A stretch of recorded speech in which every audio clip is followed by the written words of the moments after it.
J'ai vu mon meilleur ami embrasser ma femme sous la table. Ses lèvres effleurant les siennes comme un secret qu'il partageait depuis des mois. Et j'ai souri en levant mon verre. Parce que la vengeance commence toujours par un mensonge bien dosé. Dans cette ville de lumière factice, où les amours se noient dans la scène comme des promesses oubliées, j'ai appris que la trahison n'est pas un coup de poignard, mais une érosion lente qui creuse l'âme jusqu'à ce qu'elle s'effondre. Et ce dimanche-là, au milieu des rires forcés et des toasts hypocrites, j'ai décidé que leur nouveau départ serait mon chef-d'œuvre de ruine. Un tableau où chaque coup de pinceau serait une cicatrice invisible. Le soleil filtrait à travers les voilages de la terrasse du café Les Deux Magots. Ce sanctuaire des dimanches parisiens où les intellectuels feignent l'indifférence et les amants cachent leur regard coupable. C'était un de ces matins où l'air sent le pain frais et les regrets aigres-doux. Où les pigeons picorent les miettes des illusions brisées. J'étais assis là. En face d'Élodie. Ma femme depuis 8 ans. Et de Marc. Mon ami d'enfance. Ce frère d'armes forgé dans les ruelles sombres de Belleville où nous avions partagé nos premières bières volées et nos rêves de grandeur. Nous levions nos verres de mimosa. Ces bulles dorées qui pétillent comme des mensonges bienveillants. Et nous portions un toast à de nouveaux départs. Les mots sonnaient creux dans ma gorge. Mais je les ai prononcés avec le sourire d'un homme qui sait déjà que la chute est inévitable. Élodie riait. Ses cheveux châtains cascadant sur ses épaules nues. Sa robe fleurie flottant comme une voile dans la brise printanière. Elle était belle. Encore. D'une beauté qui avait su me capturer à l'université. Lors de ces soirées arrosées de vin rouge et de promesses éternelles. À nous trois. Avait-elle dit. Ses yeux verts pétillants d'une joie que je n'avais plus vue depuis des mois. Marc. Avec son air décontracté. Son col roulé impeccable et sa barbe taillée au millimètre. Avait hoché la tête. Son verre tintant contre le mien. À la vie qui recommence. Mon vieux.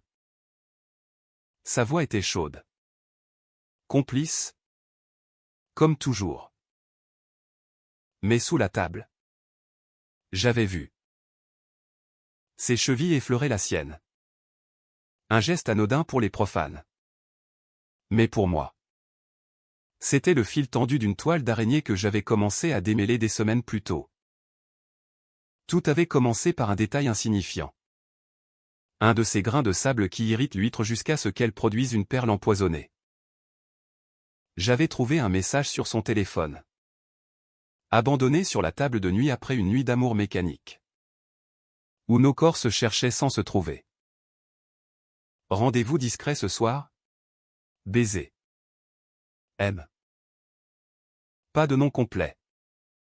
Pas de contexte. Mais le « M » m'avait transpercé comme une lame fine. Marc. Évidemment. Ils avaient toujours eu cette alchimie.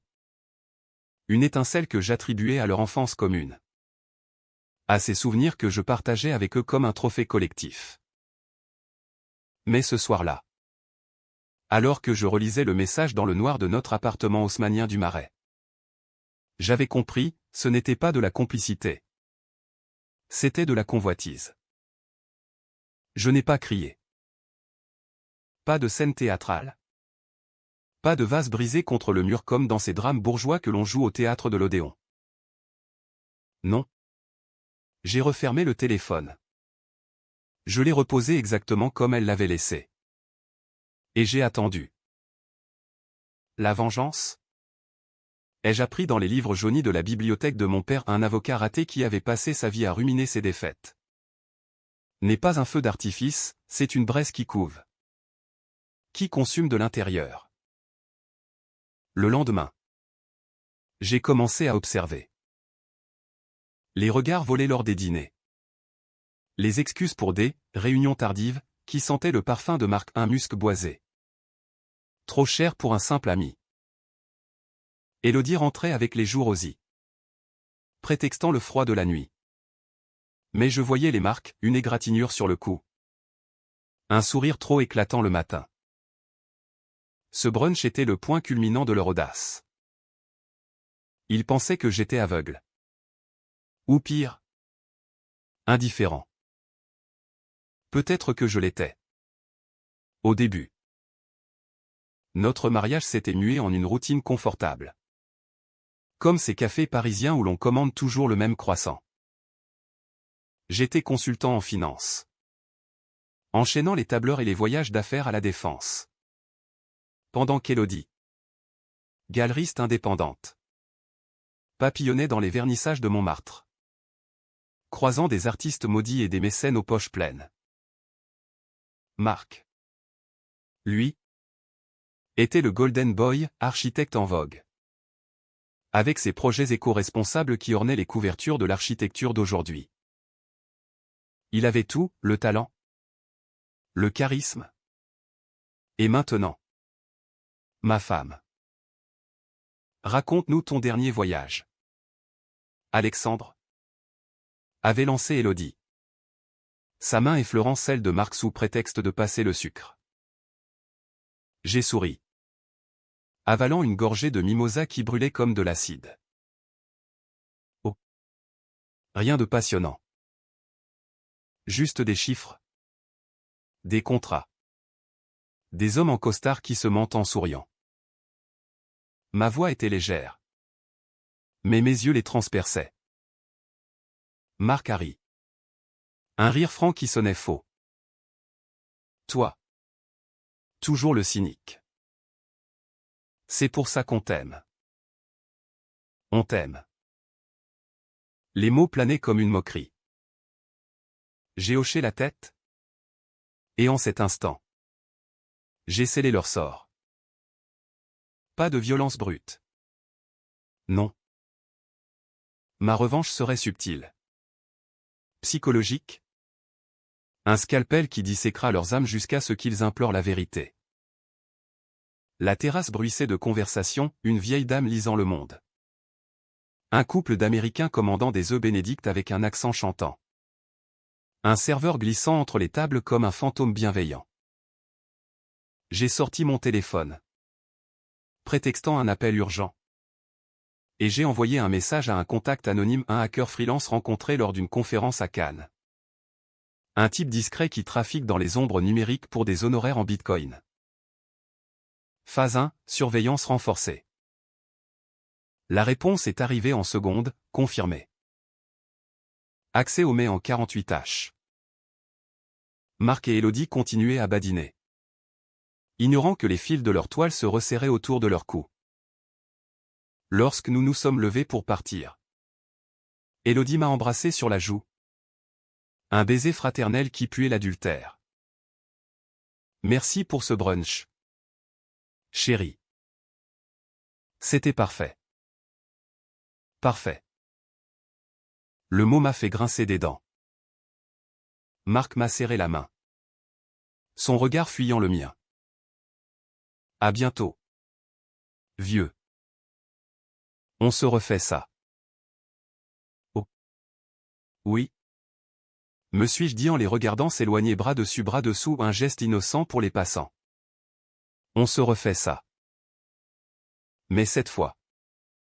Ce sera moi qui dicterai le scénario. De retour dans notre appartement. Avec ses parquets qui craquent comme des os brisés et ses murs tapissés de toiles abstraites achetées à prix d'or. J'ai ouvert une bouteille de Bordeaux. Un Margaux 2015 que nous gardions pour les occasions spéciales. J'en ai bu une gorgée. Laissant le tanin mordre ma langue. Et j'ai ouvert mon ordinateur. Les premiers fichiers arrivaient déjà, des captures d'écran de mails effacés. Des conversations WhatsApp où Élodie murmurait « Je t'aime plus qu'à lui » et Marc répondait « Viens ». On plaque tout. Chaque mot était une balle dans la chambre de mon revolver imaginaire. Pas de balle réelle. Non. Je ne suis pas un barbare. Ma vengeance serait une symphonie de doutes, de paranoïa instillée goutte à goutte. Jusqu'à ce qu'ils se dévorent l'un l'autre. Ce soir-là. Élodie est rentrée tard. Prétextant un vernissage prolongé. Elle s'est glissée dans le lit. Son corps encore chaud d'un autre. Et j'ai feint le sommeil. Dans l'obscurité, j'ai entendu son souffle s'apaiser.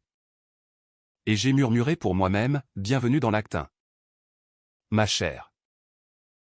Le lendemain, j'ai commencé à semer les premières graines. Un appel anonyme à Marc. Une voix synthétisée masquant la mienne, elle te trompe avec un autre. Fais attention. Juste assez pour planter le verre. Puis, à Élodie. Un bouquet de roses anonymes avec une carte, pour la femme qui mérite mieux. Pas de signature. Juste l'ombre d'un rival fantôme. Les jours suivants ont été un délice de tension contenue. Élodie devenait nerveuse. Jetant des regards suspicieux à son téléphone. Interrogeant Marc lors de l'heure, pause café, que je pistais via un traceur GPS glissé dans son sac. Marc. Lui. Buvait plus. Ses mailles professionnelles truffées d'erreurs inhabituelles. J'observais de loin. Depuis mon bureau vitré à la Défense. Où les tours de verre reflètent les illusions de la ville. Paris. Cette putain de sirène. Berçait leurs secrets dans ses bras de pierre.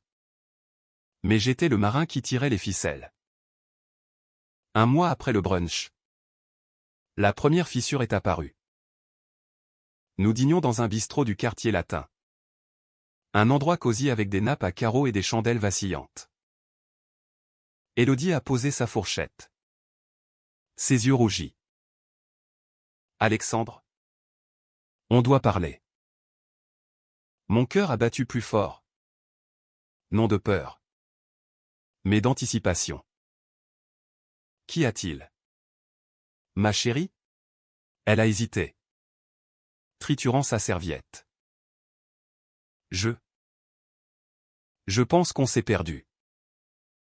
Marc m'a dit que tu semblais distant. Et Marc. Toujours Marc. J'ai feint la surprise. Posant ma main sur la sienne. Distant? C'est le travail. Mais dis-moi. Qu'est-ce qui te ronge vraiment? Les mots étaient doux. Mais dedans. Le poison coulait. Elle a craqué. Les larmes coulant comme la pluie sur les vitres du bistrot.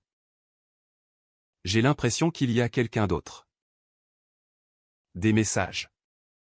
Des fleurs. Et Marc. Il est bizarre? Il me pose des questions sur nous. Parfait. Le verre se tortillait. J'ai serré sa main. Mon regard empli d'une fausse compassion. Peut-être que c'est le moment de tout reprendre à zéro. Comme au brunch. Elle a hoché la tête. Mais dans ses yeux. Le doute luisait déjà. Une flamme que j'alimenterais jusqu'à l'incendie. Les nuits suivantes furent un tourbillon de silence pesant. Où le lit conjugal devenait un champ de mines émotionnelles. Élodie se tournait et se retournait. Son corps tendu comme un arc. Et je feignais l'innocence du dormeur paisible.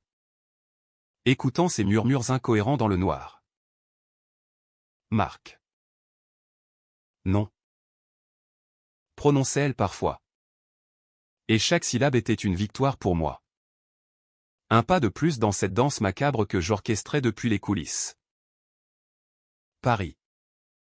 Avec ses rues pavées luisantes sous la lune. Semblait conspirer avec moi, les klaxons lointains.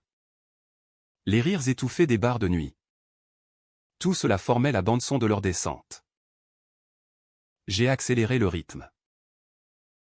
Via mon contact à cœur à un certain Shadow. Un spectre digital qui opérait depuis un café anonyme à Pigalle. J'ai infiltré leur compte. Des photos volées, Élodie et Marc enlacés dans un hôtel discret de la rue de Rivoli. Leurs corps entrelacés dans une lumière tamisée qui jurait avec la froideur de la trahison. Pas de violence graphique. Juste l'intimité volée. Ces instants où ils se croyaient invincibles. J'ai stocké ces fichiers dans un dossier crypté. Intitulé « Acte 2, les ombres ».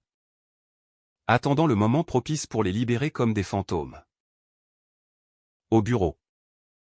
Ma vie professionnelle continuait son cours imperturbable. J'enchaînais les réunions avec des clients japonais, négociant des fusions qui valaient des millions. Mon esprit aiguisé par la rage contenue. Mes collègues me félicitaient pour mon regain d'énergie, ignorant que cette vigueur provenait d'une source toxique, la perspective de leur chute. Un soir, après une journée de chiffres impitoyables, je suis rentré tôt, armé d'un dîner improvisé du foie gras et du champagne. Un clin d'œil ironique à nos débuts. Élodie était là. Pâle. Son téléphone serré comme un talisman. Surprendre quelqu'un? Ai-je demandé en posant les plats. Mon ton léger masquant l'acier dessous. Elle a sursauté, rangeant l'appareil précipitamment. Non. Juste. Du travail. Mensonge. J'ai vu l'écran s'éteindre, un message de Marc. Rendez-vous annulé. Trop risqué. Risqué. Le mot m'a fait sourire intérieurement.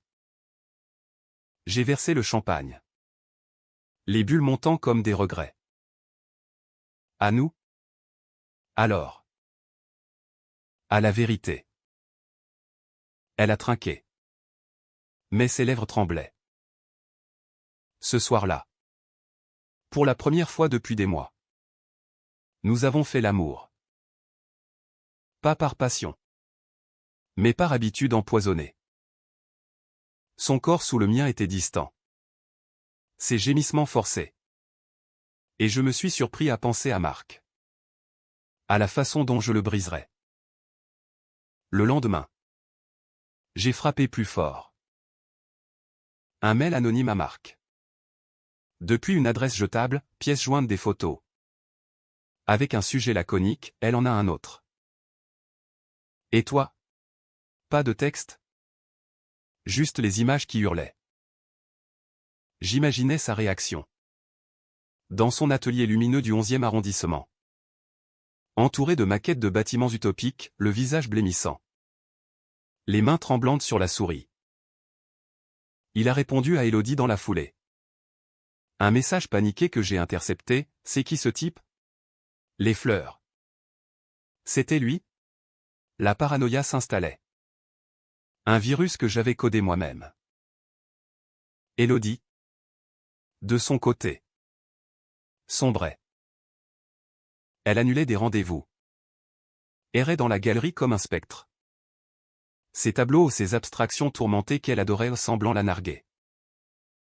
Un après-midi.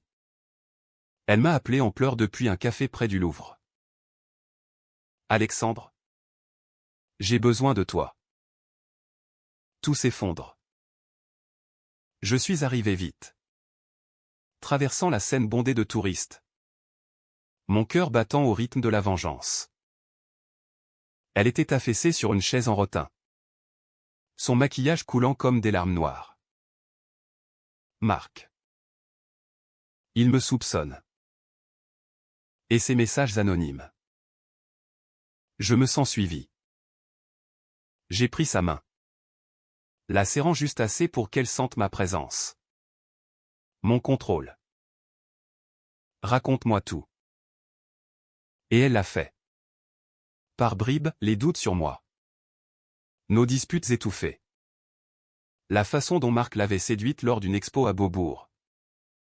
Un soir où j'étais en déplacement. C'était une erreur. Sanglotait-elle. Je t'aime encore. Même encore. Les mots étaient un baume acide. J'ai hoché la tête, essuyant ses larmes d'un pouce doux. On va s'en sortir. Mais il faut couper les ponts avec lui. Pour de bon. Elle a acquiescé. Brisé. Ignorant que c'était moi le marionnettiste. Ce soir-là. Nous avons marché le long de la Seine. Les lumières des ponts dansant sur l'eau comme des promesses piégées. Paris nous enveloppait de son manteau enchanté. Mais sous la surface, la pourriture suintait. J'ai glissé un traceur plus sophistiqué dans la poche de son manteau, un minuscule appareil qui capterait ses conversations. Pour te protéger, ai-je murmuré en l'embrassant. Elle a souri faiblement, se blottissant contre moi. Pauvre Élodie. Elle ne savait pas que la protection était une cage. La semaine suivante, la tempête a éclaté. Marc m'a appelé. Sa voix rauque d'alcool et de rage. Alexandre, on doit se voir.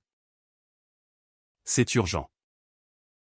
Nous nous sommes retrouvés dans un bar miteux de Bastille. Un endroit où les verres sont sales et les secrets plus encore. Il était débraillé. Sa barbe mal rasée. Ses yeux injectés de sang. Qu'est-ce qui se passe avec Élodie? A-t-il lancé sans préambule. Avalant son whisky cul sec. J'ai faim l'ignorance. Commandant une bière tiède. Pourquoi cette question? Des problèmes? Il a explosé. Les mots jaillissant comme du pu. Les photos. Les soupçons. La peur qu'elle le trompe avec un amant mystère. Et toi? Tu sais quelque chose? Son regard me transperçait. Cherchant une faille. J'ai haussé les épaules. Un sourire triste aux lèvres. Moi? Je suis juste l'homme invisible dans leur histoire. Il a ri amèrement. Mais le doute persistait. Avant de partir, il a ajouté, si c'est toi qui manigances ça. La menace flottait. Inachevée. J'ai ri intérieurement. Trop tard. Mon ami. Le piège se refermait. De retour chez moi. Élodie m'attendait. Un verre de vin à la main. Où étais-tu? Demanda-t-elle. Suspicieuse. Avec Marc. Il est inquiet pour toi. Ses yeux se sont écarquillés. Qu'a-t-il dit? J'ai inventé. Tissant la toile plus serrée, des rumeurs d'un autre homme. Des nuits solitaires. Elle s'est effondrée en sanglots. Me suppliant de la croire. Je l'ai consolée. Mes bras autour d'elle comme des menottes dorées. Dans cette étreinte, j'ai senti la première fissure en moi, un pincement de regret. Vite étouffé. La vengeance n'est pas gratuite, elle coûte des morceaux d'âme.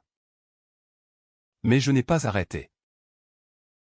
Le lendemain, j'ai envoyé à Élodie un montage subtil, une photo retouchée où Marc embrassait une autre femme ou une mannequin croisée lors d'un event. Son visage pixelisé pour l'anonymat. Sujet, la vérité fait mal. Elle m'a confronté le soir. Hystérique. C'est lui. Il me trompe. J'ai faim le choc. La serrant contre moi. Laisse-moi m'en occuper. Et ainsi, j'ai allumé la mèche. La ville de Paris. Cette grande araignée tissée de fer et de pierre semblait se resserrer autour d'eux comme elle le faisait autour de moi. Les jours se muaient en une brume de suspicion, où chaque regard croisé dans le métro était une accusation muette. Chaque appel manquait un aveu tacite. Élodie avait coupé les ponts avec Marc. Du moins en apparence, plus de messages. Plus de « pause café ». Juste des silences radio que j'alimentais de mes propres poisons. Mais la coupure n'était qu'illusoire, le lien, forgé dans la chair et le mensonge, persistait comme une veine enflée. J'ai décidé d'intensifier. Shadow m'a fourni des audios, des conversations volées via le traceur, où Élodie confessait à une amie. Lors d'un thé au Flore. Je ne peux plus le voir. Mais Dieu, qu'il me manque. Sa voix tremblait. Brisée par le désir et la culpabilité. J'ai écouté cela en boucle. Dans mon bureau aux lumières fluorescentes. Laissant la jalousie de cette vieille compagne me ronger un peu plus. Pas par amour pour elle. Non, par possessivité.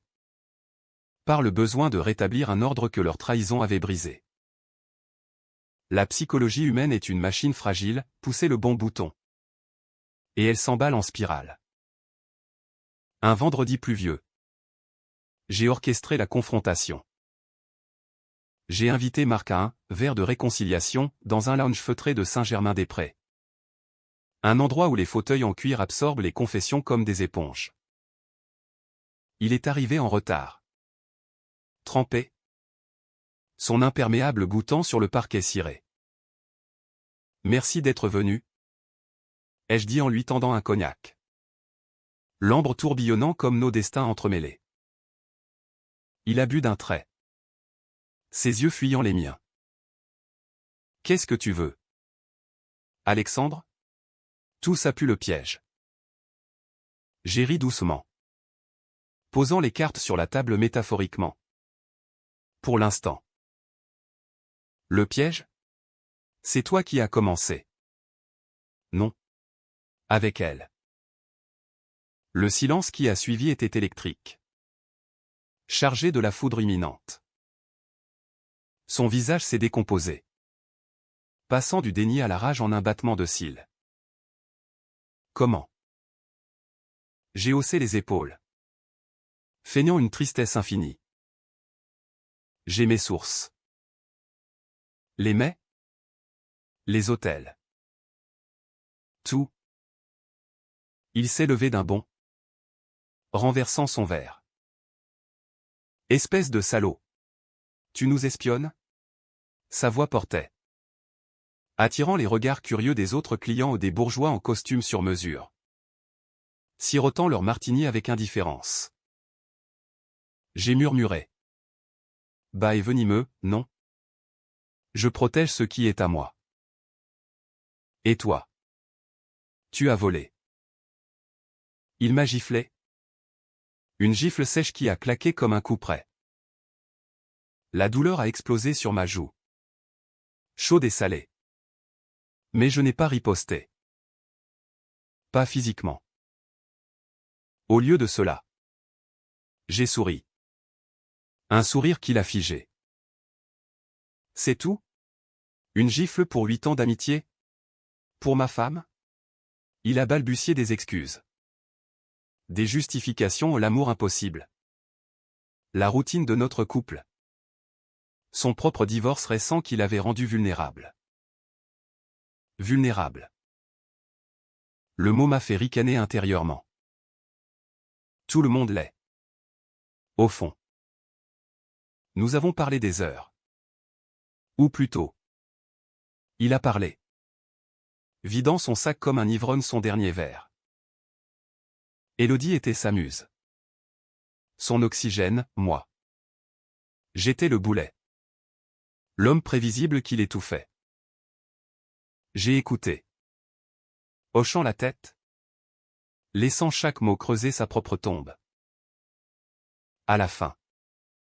Ivre et brisé. Il a supplié, ne lui dis pas. On peut arranger ça. Arranger. Comme un meuble cassé. J'ai promis le silence. Mais en sortant dans la nuit pluvieuse. J'ai envoyé l'audio de notre conversation à Élodie. Anonyme. Bien sûr. Sujet, écoute et juge. Elle m'a confronté à minuit. Le téléphone en main. Son visage un masque de fureur et de douleur. C'est quoi ça? Tu l'as vu? J'ai faim la surprise. Puis la colère solidaire. Il t'a trahi. Élodie. Il a une autre. Mensonge pur. Mais elle l'a gobé. Ses larmes coulant comme la pluie dehors. Nous nous sommes disputés pour la première fois depuis des lustres, cris étouffés par les murs épais. Accusations volantes. Tu n'as jamais été là pour moi. Hurlait-elle. Et toi? Tu t'es consolé dans ses bras. Répliquai-je. La voix brisée pour les faits. À la fin. Elle s'est écroulée. Me suppliant pardon. J'ai pardonné. Extérieurement. Mais intérieurement? La machine tournait plus vite. Les semaines suivantes furent un kaléidoscope de chaos contrôlé.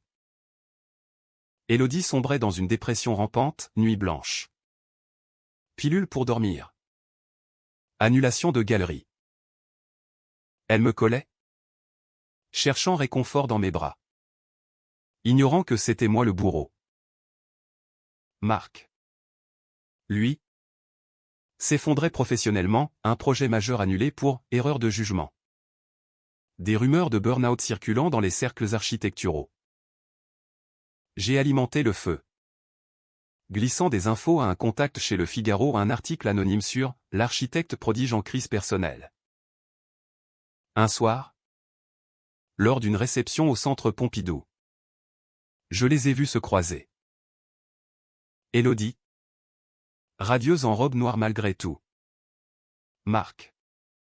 Spectral dans son smoking froissé. Leurs yeux se sont accrochés. Un fil invisible les reliant encore.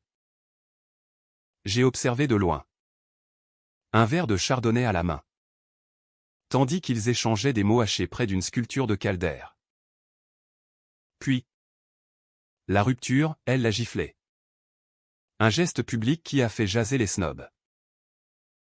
Il s'est éloigné. Tête basse. Et elle est revenue vers moi. Triomphante. C'est fini. Pour de bon. Ai-je dit en l'embrassant. Fini? Pas encore. L'acte 3 approchait. Mais la vengeance a un prix. Dans la solitude de mes trajets en RER. Bercé par le ronron des rails. Je sentais le vide grandir. Était-ce de l'amour que je vengeais? Ou juste l'ego d'un homme piétiné? Les miroirs de l'appartement me renvoyaient un visage durci.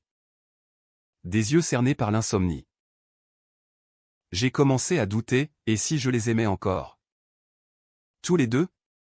Non. Le doute était un luxe que je ne pouvais pas me permettre. La braise couvait. Et bientôt, elle consumerait tout. L'automne s'installait sur Paris comme un manteau gris. Les feuilles des marronniers du champ de Mars jaunissant et tombant en tourbillons mélancoliques. Miroir de l'âme en déliquescence d'Élodie. Elle errait dans l'appartement comme un fantôme. Ses toiles inachevées entassées dans un coin. Couvertes de poussière et de regrets. Moi. Je maintenais la façade, le mari attentionné. Cuisinant des plats mitonnés à un coq au vin parfumé au thym du marché d'Aligre. Écoutant ses plaintes nocturnes sur l'infidélité de Marc. Comment a-t-il pu? Après tout. Murmurait-elle. Levé contre moi. Je caressais ses cheveux. Murmurant des consolations vides. Mais chaque mot était une aiguille plantée plus profond. Shadow. Mon allié spectral. Avait escaladé, maintenant. Il accédait à leurs agendas partagés. Aux notes vocales effacées. J'apprenais que Marc consultait un thérapeute. Un psy du 16e arrondissement aux tarifs exorbitants. Où il déversait sa culpabilité en session de 50 minutes. Je l'aime encore? Mais je hais ce que j'ai fait. Confiait-il dans un enregistrement piraté. Pathétique. J'ai utilisé cela pour la phase suivante, une lettre manuscrite à Élodie. Postée depuis une boîte aux lettres anonymes à Montparnasse. Il te pleure toutes les nuits. Mais il en a une autre. Ouvre les yeux. Avec une photo truquée, Marc et une silhouette floue dans un café. Riant. Elle a explosé lors d'un dîner banal. Jetant l'assiette de magret de canard contre le mur. La sauce éclaboussant les papiers peints floraux. Tout est pourri. Toi. Lui. Moi. Criait-elle. Ses ongles griffant le bois de la table. J'ai encaissé. Les éclats de porcelaine crissant sous mes pieds nus. Calme-toi. Ma love. C'est le passé. Mais elle ne se calmait pas, elle fouillait mes tiroirs. Cherchant des preuves d'une trahison réciproque. Ironie délicieuse, elle trouvait mes propres notes codées. Des bribes de plans que j'avais laissés traîner. C'est quoi ça? Phase 3? Tu me caches quelque chose. Ses yeux, injectés de peur, me transperçaient. J'ai improvisé. Tissant un mensonge sur un projet professionnel secret ou une reconversion en écriture. Un roman sur la trahison. Pour exorciser. Ai-je dit? Les larmes aux yeux pour les faits.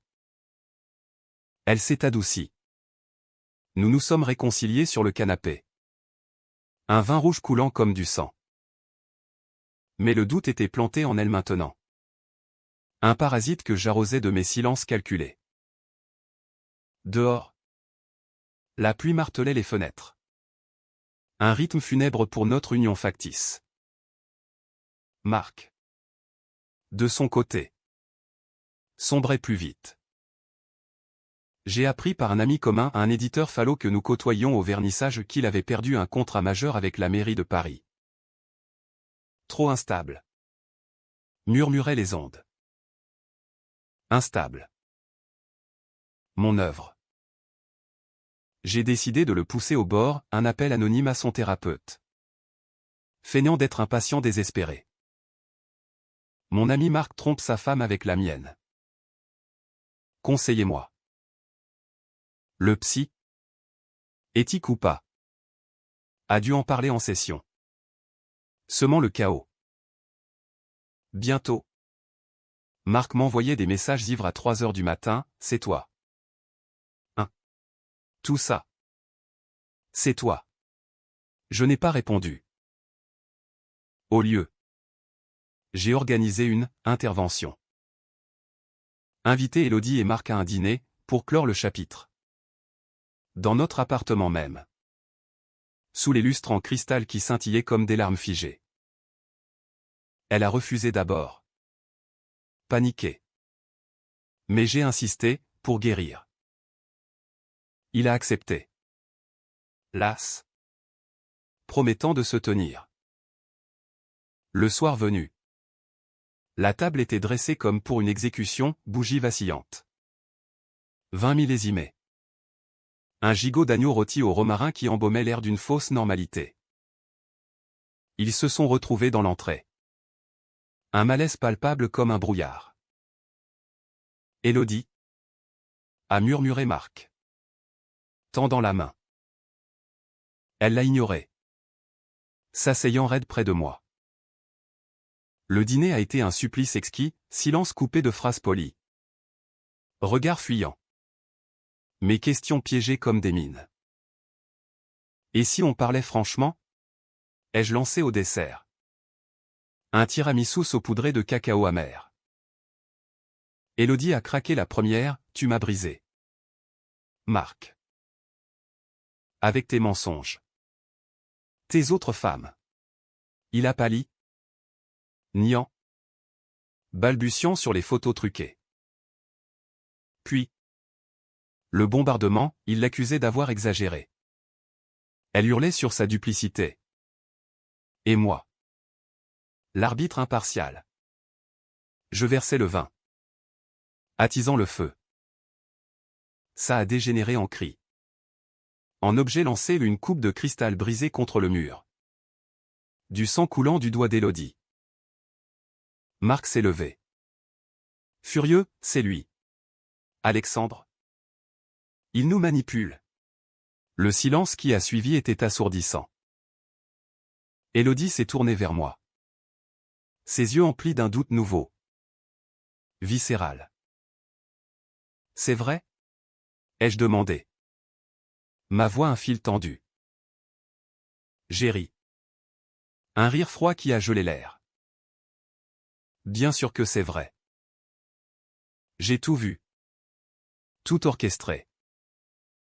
Pour que vous ressentiez ce que j'ai ressenti, la trahison. Goutte à goutte. Le choc les a figés. Marc a bondi.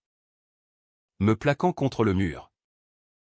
Ses poings serrés sur mon col. Espèce de monstre. Grogna-il. Son souffle alcoolisé sur mon visage. Élodie hurlait. Suppliant d'arrêter. J'ai murmuré à son oreille, tu l'as mérité. Tous les deux. Il m'a frappé. Un coup au ventre qui m'a plié en deux. L'air chassé de mes poumons. Mais je n'ai pas riposté, la douleur physique était rien comparée à la leur. Ils sont partis ensemble. Dans la nuit. Pour se consoler mutuellement. Ignorant que j'avais déjà gagné, leur amour. Souillé. N'était plus qu'une ruine. Seul dans l'appartement. Élodie est revenue au petit matin. Battue. Suppliante. Pourquoi? Murmurait-elle. Recroquevillée sur le sol. J'ai fermé la porte. La relevant doucement. Parce que l'amour sans confiance est une prison. Et j'en ai été le prisonnier. Mais en la serrant. Je sentais le mien se fissurer, la vengeance. Ce nectar doux amer. Laissait un arrière-goût de cendre. L'hiver mordait Paris de ses crocs glacés. Transformant la scène en un serpent d'argent figé. Et avec lui venait la phase finale de mon opéra personnel, non plus la destruction. Mais la reconstruction sur des fondations pourries. Élodie et Marc. Ces deux âmes écorchées. Oscillaient entre haine et attraction magnétique. Se cherchant dans les bars enfumés de Pigalle ou les expositions désertes du palais de Tokyo. J'observais via les traces numériques. Un dieu distant riant de leur va-et-vient pathétique. Mais le vrai drame se jouait en moi, les nuits où le remords me visitait comme un spectre. Chuchotant que j'avais franchi la ligne. Que la revanche n'efface pas la perte. Élodie changeait, ses yeux. Autrefois pétillants. Étaient voilés d'une fatigue chronique. Ses rires forcés comme des masques de carnaval. Elle reprenait le travail. Organisant une expo sur « Les illusions perdues ». Ironie que je savourais en silence. Lors d'un vernissage pluvieux. Je l'ai vu flirter avec un collectionneur bedonnant. Un geste de défi ou de désespoir. Pour me venger de toi. M'a-t-elle avoué plus tard. Nue sous les draps. Notre intimité redevenue mécanique. Venger. Le mot nous liait maintenant. Un pacte tacite de blessures mutuelles. Marc. Lui. Touchait le fond. Rumeur d'addiction, il hantait les clubs underground de la rue Oberkampf. Noyant ses blueprints avortés dans du gin tonic. Un jour, il m'a traqué jusqu'à mon bureau. Surgissant dans la tour de verre comme un damné. Finissons en. Alexandre. A-t-il dit? Son costume froissé puant le tabac froid.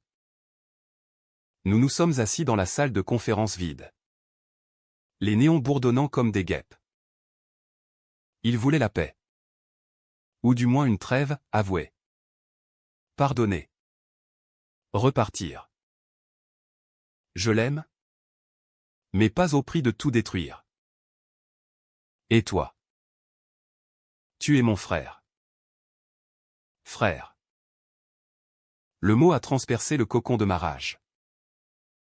J'ai hésité. Pour la première fois. Sentant la braise s'éteindre un peu. Et Élodie? Ai-je demandé. La voix rauque. Il a baissé les yeux. Elle me hait. À cause de toi. À cause de moi. La boucle se refermait. Nous avons parlé des heures. Déballant nos âmes comme des valises usées, ces peurs d'échec. Mon enfance orpheline d'affection au père absent. Mère brisée par un adultère similaire. Pour la première fois. Je voyais l'homme derrière le traître. Et ça faisait mal. Mais la machine était lancée. Ce soir-là. J'ai libéré les fichiers complets, un dossier envoyé à leur cercle amis. Collègues. Famille. Photos. Mais. Audio. Un scandale numérique qui a explosé comme une grenade. Élodie a reçu le sien en premier. Lors d'un appel avec sa sœur à Lyon. C'est quoi ces horreurs? A hurlé cette dernière au téléphone. Élodie s'est effondrée. Me maudissant, tu as tout ruiné. Ma vie. Ma réputation. Ses ongles ont labouré mon bras. Laissant des sillons sanglants. J'ai saigné. Physiquement. Et pour la première fois. Le sang m'a paru réel. Pas métaphorique. Marc a perdu son job le lendemain. Un mail laconique de son patron, comportement incompatible. Il a tenté le suicide. Ai-je appris par Shadow une overdose ratée dans son loft minimaliste. Sauvé par un voisin alerté par le bruit. L'hôpital Cochin l'a gardé 72 heures. Sous surveillance psy. Élodie y est allée. En secret. Et j'ai vu les photos, elle à son chevet. Main dans la main. Un pardon fragile comme du verre filé. Il se reconstruisait sur mes ruines. Ignorant que c'était mon cadeau empoisonné. Moi. Je marchais seul dans les Tuileries enneigées. Le froid mordant mes os. Questionnant le vide. La vengeance m'avait libéré. Mais à quel prix? L'appartement résonnait d'échos. Élodie dormant sur le canapé. Nos lits séparés comme des tombes. Un matin. Elle a fait ses valises. Je pars chez ma sœur. Réfléchir. Ses yeux. Durs. Ne pardonnez pas. J'ai hoché la tête. L'aidant à charger la voiture sous la bruine. Prends soin de toi. Ai-je dit? Et c'était sincère. Pour une fois. Seul. J'ai ouvert une bouteille de Calvados. Le liquide ambré brûlant ma gorge. Les murs me renvoyaient des ombres, nos rires d'autrefois. Le brunch maudit.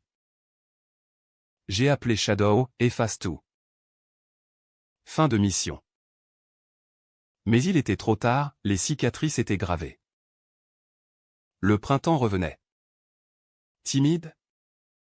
Sur Paris. Les cerisiers du Luxembourg fleurissant en explosion rose. Un contraste cruel avec le désert intérieur que j'habitais. Élodie n'était pas revenue, des cartes postales sporadiques de Provence. Où elle redécouvrait la peinture. Portait des mots froids, je te pardonne. Mais je ne reviens pas.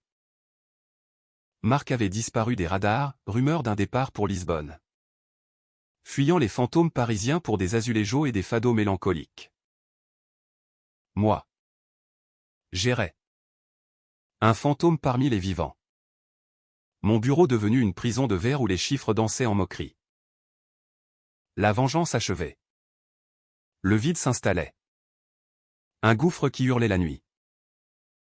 Je consultais un psy moi-même. Un vieil homme aux lunettes rondes dans un cabinet du 7e. Qui disséquait mes motivations avec une précision chirurgicale. Pourquoi? Demandait-il. Plume en main. Parce que la douleur est contagieuse. Répondais-je. Et il hochait la tête? Notant, narcissisme blessé. Séance après séance. Je déballais, l'enfance sans père. La mère qui s'était pendue après une trahison similaire. Le mariage comme armure contre l'abandon. Élodie et Marc n'avaient été que des catalyseurs, la vraie victime était l'homme brisé que j'avais toujours été. Un jour, une lettre arriva, cachée de Lisbonne. Écriture de Marc. Je pars. Mais avant. Sache, je t'ai aimé comme un frère. Pardonne-moi. Et pardonne-toi. Les mots me transpercèrent. Des larmes coulant enfin. Chaudes sur le papier. Je brûlais la lettre dans l'évier. Les flammes dansant comme des démons apaisés. Élodie appela ce soir-là. Sa voix adoucie par le vent provençal. J'expose bientôt. Viens. Hésitation. Oui. Le vernissage était dans une galerie nichée rue des Rosiers. Les rembaumants, la lavande et les regrets. Elle était là. Radieuse en lin blanc. Ces toiles ou des abstractions tourmentées de bleu et de rouge hurlant notre histoire. Marc n'était pas là. Mais son ombre planait. Nous parlâmes. Maladroit. De tout et de rien, le temps. Paris. Les nouveaux départs. À la fin. Elle posa sa main sur la mienne. On essaie? Pas comme avant. Mieux. Je hochai la tête. Mais intérieurement, je savais, la confiance était un vase brisé. Recollé avec de l'or kintsugi. Disaient les Japonais. Beau. Mais fissuré. Nous rentrâmes ensemble. L'appartement reprenant vie de rires timides et de dîners partagés. Marc écrivit une fois de plus, « Je vais bien. » Toi? Je répondis, pareil. Amicalement. La vengeance s'estompe. Laissant des leçons aigres, l'humain est un animal piégé par ses peurs. Et la revanche. Un miroir déformant. Aujourd'hui. Sous le soleil de juin. Nous levons un verre sur la terrasse des Deux Magots sans Marc. Mais avec une nouvelle bulle de vie. À de vrais départs. Dit-elle. Je trinque. Le cœur plus léger. Mais vigilant. Paris pardonne. Mais n'oublie pas. Et moi non plus.